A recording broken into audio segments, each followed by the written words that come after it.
Na aula passada a gente entendeu como funcionava um sistema de partículas, ou seja, mais de uma partícula funcionando apenas por uma equação. Isso nos dá a ideia de que é possível usar essas equações para descrever o movimento de um corpo formado por várias partículas. Vejam essas equações aqui. Elas eram as equações do centro de massa de um sistema em cada uma das coordenadas x, y, z. E a gente obteve, para cada partícula, que era necessário fazer um somatório então, da sua massa e a sua posição, para que assim determinássemos o centro de massa em determinada coordenada para o sistema em questão. Mas, se esse sistema for contínuo, ou seja, se a distância entre as partículas for infinitesimalmente pequena, tal qual as definições do cálculo 1, então a gente pode reescrever esse somatório como uma integral. A gente vai conseguir definir o centro de massa desse nosso sistema, independente da sua geometria, a partir da integral. Isso é muito bom, porque se a gente conseguir, então, fazer essa grande dificuldade aqui, que seria montar as equações para um corpo que tem alguma dimensão, diferente do que a gente fez até agora, que eram todas partículas, então a gente vai conseguir resolver problemas muito mais complexos. Problemas de corpos que têm formatos dos mais distintos e que esses formatos, então, moldariam o seu movimento. E moldariam também efeitos físicos nesses objetos, como, por exemplo, a possibilidade de uma rotação. Até agora, a gente estudou bolas se movendo, mas as bolas nunca giravam em torno delas mesmas, tal qual uma bola no mundo real faz. Então, qual vai ser o efeito dessa nova geometria para a física, Então, aqui que a gente começa a compreender isso. Então, o primeiro passo é esse. Eu generalizo as equações do sistema de partículas para um corpo rígido, onde eu integro em cada uma das coordenadas para conseguir encontrar, assim, o centro de massa desse meu objeto que tem um formato, que na física a gente chama de corpo rígido, ou corpo contínuo uniforme, que vai mais ao encontro da definição do cálculo diferencial. Beleza. Claro, tal qual a gente sempre vem fazendo aqui no curso, nós normalmente começamos com situações mais simples. A situação mais simples aqui seria considerar um corpo que tem dimensão em uma coordenada apenas, tal qual um fio. A gente pode considerar que esse fio ele não tem largura nem altura, que ele só existe no comprimento. É uma definição para simplificar um pouco os cálculos. Então, quando a gente faz isso, nós podemos definir que a massa desse objeto, uma grandeza que vai ser importante aqui para encontrar o centro de massa,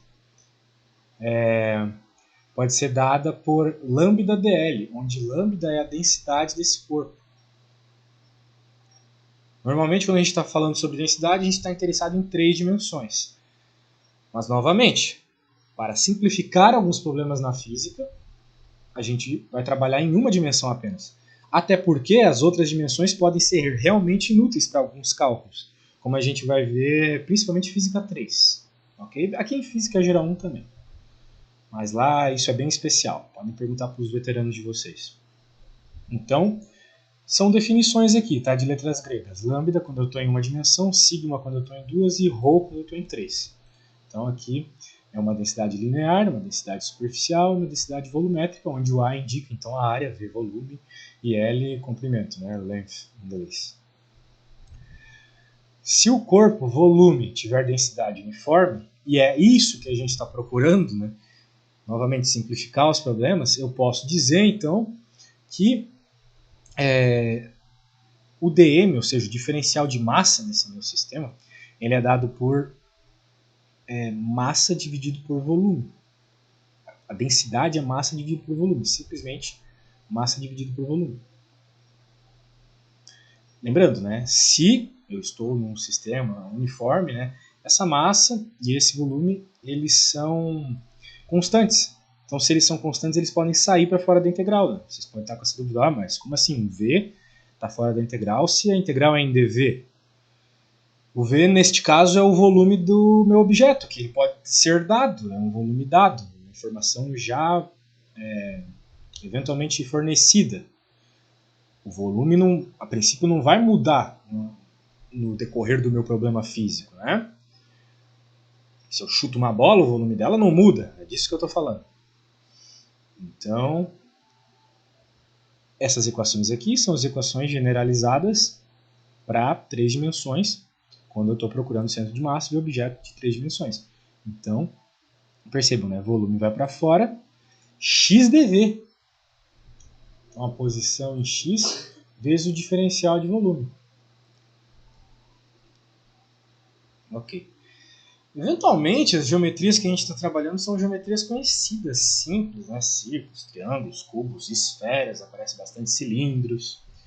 Então, a gente pode usar várias técnicas que a gente aprende na matemática, lá na geometria plana, na geometria espacial. Né? Por exemplo, tem um círculo. E se o círculo tiver uma densidade homogênea, então obviamente, né, o centro de massa está no meio do círculo. Triângulo é a mesma coisa, está aqui nessa bolinha que tem um nome. Eu não sei se é baricentro, tem um nome isso aqui. Coisas da geometria plana, né? Então são informações aqui que, vamos dizer assim, elas independem da massa. Por quê?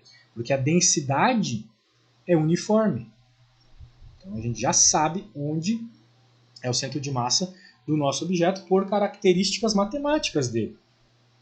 Ok? Então, mesma coisa para essa caixa aí. Se for uma caixa de cimento e o cimento for homogêneo, né? Não tiver uma parte que tiver mais densa que a outra, então com certeza no meio da caixa. Né?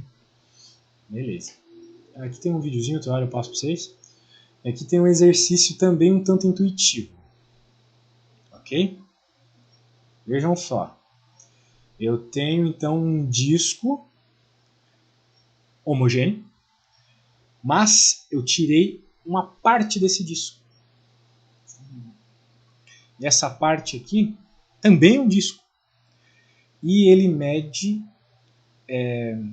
vamos dizer assim, em área, né, πr ao quadrado. Enquanto o disco maior mede π 2r ao quadrado. Ou seja, 4πr quadrado. Muito bem. Estamos interessados em encontrar o centro de massa desse objeto. Antes de mais nada, a gente já pode identificar que o centro de massa vai estar nessa horizontal no meio do círculo.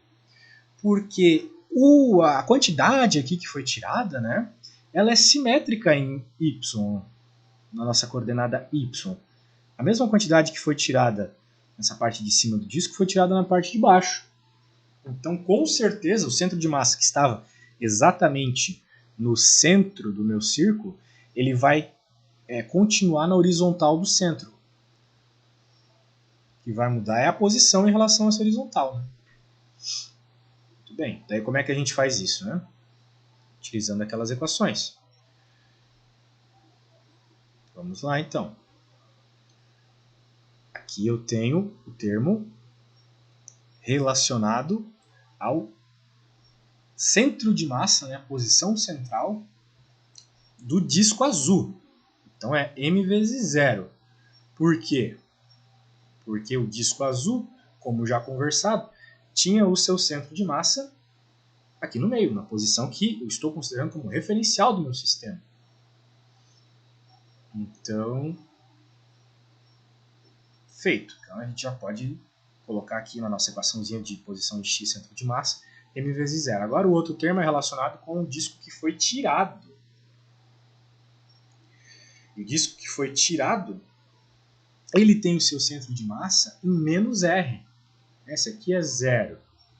E essa esfera maior mede 2r, a menor mede r, então com certeza, no referencial do meu sistema até o centro de massa dessa parte que foi tirada, que obviamente é no meio, afinal de contas é um círculo, então a distância é menos r. Beleza. Agora vamos para as massas dos objetos, né? Para simplificar o nosso problema aqui, a gente vai pensar o seguinte. Essa massa aqui foi tirada, então é uma espécie de massa negativa. Ok? Então a gente substitui a massa do objeto maior, né? Escrevendo ela em função de R, afinal de contas a gente quer encontrar a posição do centro de massa, e essa posição obviamente vai estar em função de R de alguma forma. Então eu vou substituir massa em função de R. E a outra também. Só que a outra, ela entra como negativa. Ela entra como negativa. Porque é uma massa que eu estou tirando aqui do meu sistema. Então, pessoal, é assim que a gente faz aqui na física, tá? É claro, se eu estivesse tentando resolver por integrais triplas, um assunto lá de cálculo 2, vocês não iam entender e também não é interessante. A gente tenta fazer da forma mais simples. E a forma mais simples aqui é descontar essa massa que foi tirada, tá? Muito bem. Então, eu estou tirando essa massa, que também é dada em função de R, e eu encontro finalmente, então, que a posição do centro de massa em x é R sobre 3. Então, é um terço do raio aqui. Faz sentido, né? Por quê? Vamos pensar. Esse disco, ele tinha uma massa muito maior que a que foi tirada. Então, é muito provável que o centro de massa esteja mais próximo do centro de massa do discão do que do disquinho. Ainda mais que essa massa foi descontada. Então, por isso que ela está aqui justamente do lado do discão, como deveria de ser. É bem curioso que, tudo bem, para esse caso aqui, o que ocorreu foi justamente, né, o centro de massa dentro da extensão desse disco maior, ou seja, o centro de massa está onde existe parte do disco. Acontece em alguns casos de centros de massas que não estão na extensão do objeto. Vocês já devem ter visto aqueles passarinhos. Isso aí eu não sei, né? Que vocês são meio novo. Quando eu era pequeno tinha uns passarinhos uns passarinhos de gesso assim que eles colocavam só o biquinho do passarinho, uma pontinha assim, uma pontinha bem pequenininha. E daí o passarinho ficava pendurado. O que era bem curioso, porque bem, era um passarinho de gesso, né? Ele era grande e ele não caía, simplesmente segurado pelo biquinho, porque o centro de massa estava naquela vertical do biquinho, que mantinha ele, então, em pé, né, sem cair. Eventualmente eu vou procurar uma imagem disso e posto aqui quando eu colocar essa aula aí no cigarro para vocês. É bem curioso isso. E também tem outros casos, né? Eu até recomendo para vocês que procurem dois garfos e uma moeda no YouTube. Eles conseguem prender dois garfos, né, na extensão de uma moeda e colocar ela em cima de um copo. E eles não caem, simplesmente não caem. Novamente porque a posição do centro de massa está fora da extensão do objeto. Então é bem curioso isso. Show! Então eu acredito que por hoje é isso, porque na próxima aula a gente vai ver um conteúdo mais profundo, que envolve a dinâmica dos movimentos de objetos rígidos ou de sistemas de partículas.